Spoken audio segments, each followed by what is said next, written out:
kupokea kila kitu. Unajua unasema tu aisi, unajua nakupenda sana. Upendo sio maneno.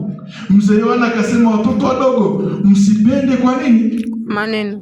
Kwa neno, bali kwa tendo na kweli. Upendo sio maneno, upendo ni nini? Ni matendo, lazima ushow. Bwana Yesu asifiwe. Haleluya. Anasema katika Warumi 8:28, angalia watu ambao Mungu anafanya nao kazi. Warumi 8:28 anasema nasi kwa jua katika mambo yote. Mambo magapi? Mungu hufanya kazi na wale wampendao katika kuwapatia mema. Mungu anafanya kazi na watu gani?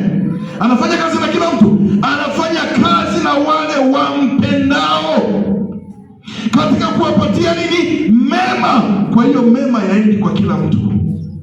Mema Mungu anayapeleka kwa wale wampendao. Bwana Yesu asifiwe. Anafanya kazi na wampendao katika kuwapatia mema. Unajiuliza swali, wampendao kwa namna gani? Namna gani nimpende Mungu? Kuna namna hizi mbili. Namna ya kwanza Yesu alisema katika Yohana, ngoja nikuonyeshe. Unajua watu wasema Yesu nakupenda. Unajua nakupenda? Unajua kwamba nakupenda sana? Sikia Yohana 14. Yohana 14 na mstari wa 21. Yohana 14:21. Yeye aliye na amri zangu na kuzishika, yeye ndiye anipendaye, naye anipendaye atapendwa na Baba yangu, nami nitampenda na kujidhihirisha kwake. Yuda si Iskariote akamwambia, Bwana, imekuwaje ya kwamba wataka kujidhihirisha kwetu wala si kwa ulimwengu? Yesu akamwambia tena, mstari wa 23. Yesu akajibu akamwambia, mtu akinipenda, angalia kipimo cha upendo, atafanya nini? Mtu akinipenda atalishika neno langu, na Baba yangu atampenda, nasi tutakuja kwake na kufanya makao kwake. Mtu akinipenda atalishika neno langu, na Baba yangu atafanya nini? Atampenda. Tutakuja kwake, tutajidhihirisha kwake, tutaonekana kwake. Anasema mtu asiyenipenda yeye ashiki maneno yangu. Hayashiki, hayatendi maneno yangu. Mtu akinipenda atalishika neno langu. Jiuliza, nampenda Mungu? Haleluya. Je, nampenda Mungu? Na alishika neno la Mungu? Bwana Yesu asifiwe. Haleluya. Kipimo cha kwanza cha upendo ni kulitenda neno la Mungu. Kipimo cha pili cha upendo kwa Mungu ni uwezo wako wa kuzaa. Yohana 21 mstari wa 15 mpaka 17. Kipimo cha pili cha upendo kwa Mungu. Kipimo cha pili cha upendo wako kwa Mungu, uwezo wako wa kuzaa. Yohana 21:15 mpaka 17 anasema hivi: basi walipokwisha kula, Yesu akamwambia Simoni Petro, je, Simoni wa Yohana, wewe wanipenda kuliko hawa? Akamwambia, naam Bwana, wewe wajua kuwa nakupenda. Akamwambia, lisha wanakondoo wangu. Wonderful. 16. Akamwambia tena mara ya pili, Simoni wa Yohana, wanipenda? Akamwambia, ndiyo Bwana, wewe wajua kuwa nakupenda. Akamwambia, chunga kondoo zangu. 17. Akamwambia mara ya tatu, Simoni wa Yohana, wanipenda? Petro alihuzunika kwa vile alivyomwambia mara ya tatu wanipenda. Akamwambia, Bwana, wajua yote, wewe umetambua ya kuwa nakupenda.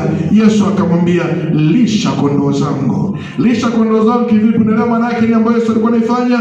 Mathayo sura 28 na ule mstari wa 19. Mathayo 28:19 anasema, basi enendeni mkawafanye mataifa yote kuwa wanafunzi wangu. Mkawafanye.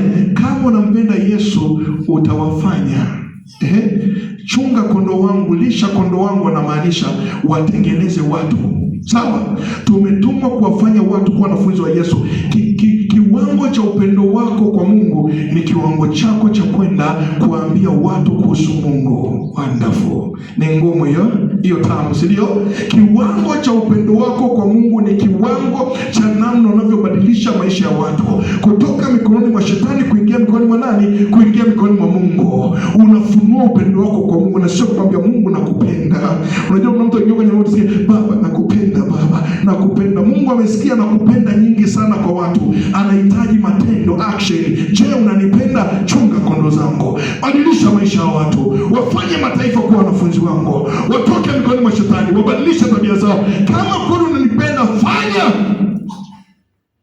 Unaona love Mungu anatenda kazi na watu gani? Wampendao. Hafanyi kazi na kila mtu, anafanya kazi na wampendao. Si kila mtu anaweza kufanya kazi na Mungu. Mungu anafanya kazi na watu wampendao, watu walio tayari kubadilisha maisha ya watu wengine, watu walio tayari kufanya nini? Kufanya watu wamwelekee nani? Wamwelekee Mungu. Hafanyi kazi na kila mtu. Tuko moja.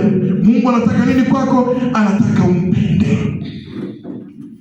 Jiulize, nampenda Mungu kweli? Mungu sio ndani yako? Umejiuliza swali, hivi mimi nampenda Mungu kweli? Mpaka hapo unapata jibu Kwa vipimo vya Mungu, ninampenda Mungu kweli? Bwana Yesu asifiwe. Haleluya. Ni pazito Nampenda Mungu kweli? Kama nampenda Mungu, nimewafanya wangapi kuwa wanafunzi wa Yesu mpaka leo? Nahitaji Mungu afanye kazi pamoja na mimi.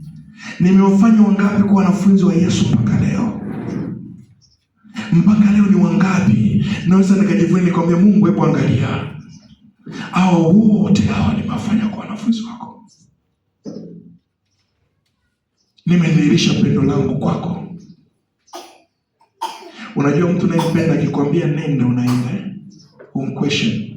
Ndio maana Yesu alisema enendeni ulimwenguni mote mkaihubiri Injili. Kwa nini? Kwa kila kiumbe. Kama unampenda, ina maana anatarajia utaenda, utafanya.